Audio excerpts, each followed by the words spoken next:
So you remember when stop, drop, and roll was all you needed to learn if you were caught on fire?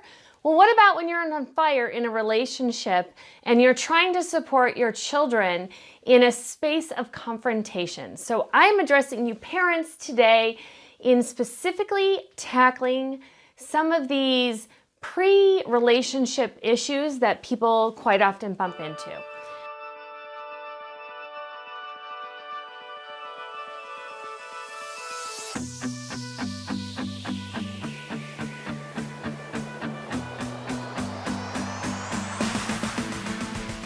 Being a parent is pretty challenging, and we have these really unique opportunities to support our children in different ways.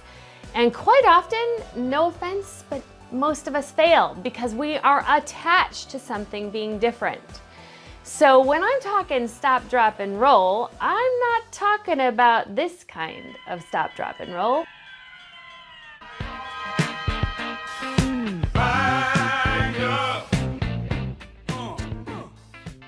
So no. I am looking at navigating the concept of stop, drop, and roll from the understanding of how we approach support in relationships.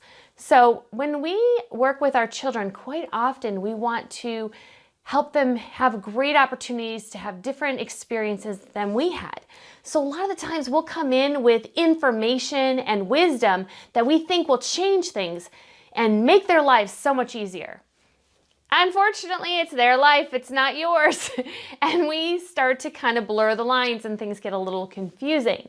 So let me share with you some different ways to kind of navigate that and have a different kind of opportunity with your kids to try something totally different.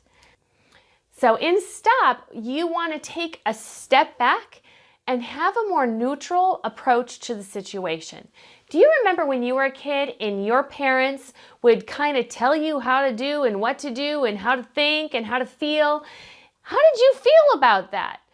Quite often, a lot of us kind of feel judged and controlled. So we don't want to start off with that, right? We want to give a child an opportunity to try something different. And so what would that look like, you may be asking?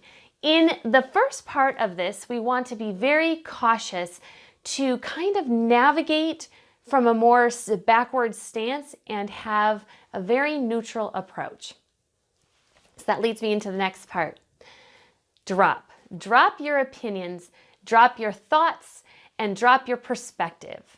Get a chance to let someone share with you and let them kind of invite you into their situation. Giving them a chance for them to just be heard and kind of let all the outside noise of all the distractions, be a very present parent is very essential. For everyone in relationships, I will say across the board in all your relationships, presence is pretty much essential in order for connection to really happen. So if you're coming in busy with work or running errands or all the things you have to be doing, you're not really gifting anybody when you're sitting there listening. So you want to put that one aspect aside. So you want to drop all the things that are going on in your life at the moment and really be present to the person you're listening to. In this case, your teen or your child.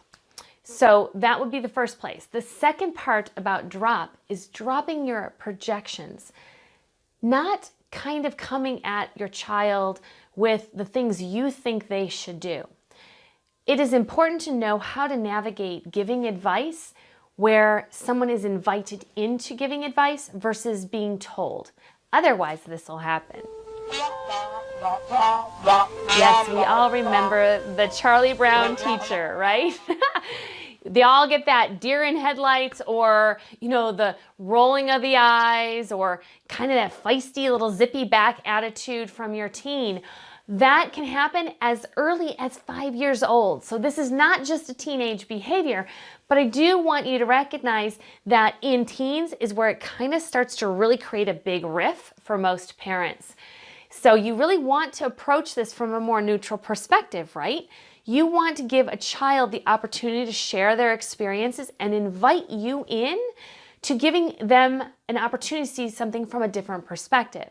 So the way I navigate this with my own children is I will say, I totally get that. Thank you for sharing that.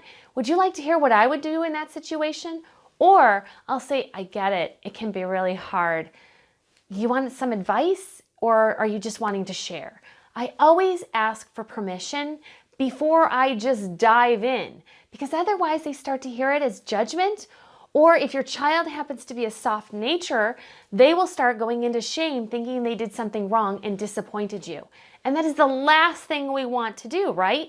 We want to create a space for them to feel like we support them, that we love them unconditionally, and that we don't put restrictions on our communication and our opportunities to connect. So when you navigate this in a neutral way, you're creating a space that's safe, and it allows them to meet you, and you can meet them halfway. So this does work in other areas of your relationship. So if you do take this into, say, dating or other elements, you can see success everywhere. So let's do the last one. Let's go into the roll. Now, rolling with it can be a little bit challenging. Now that was really cute, but that's not the kind of rolling I'm talking about. You don't want to do that. But we really want an opportunity to help children to navigate their space and learn to kind of, learn to take the bumps and the bruises, and understanding life can be challenging. So we don't want them to go out there naive. We want them to have strengthened skills to navigate confrontation and to be able to articulate their pain and their discomfort without projection and rage, right? So we will create this really cool space this way by allowing them to kind of roll with their emotions, allowing them to share with us, and give a new space for them to create a connection. The cool thing about this, not only will you learn more about them and how they approach and navigate their fears and anxieties in their life, and sometimes even their joys, but you just might learn something more about you. An opportunity for you to learn something that your childhood may have created a mark within you that you get to unravel with your child.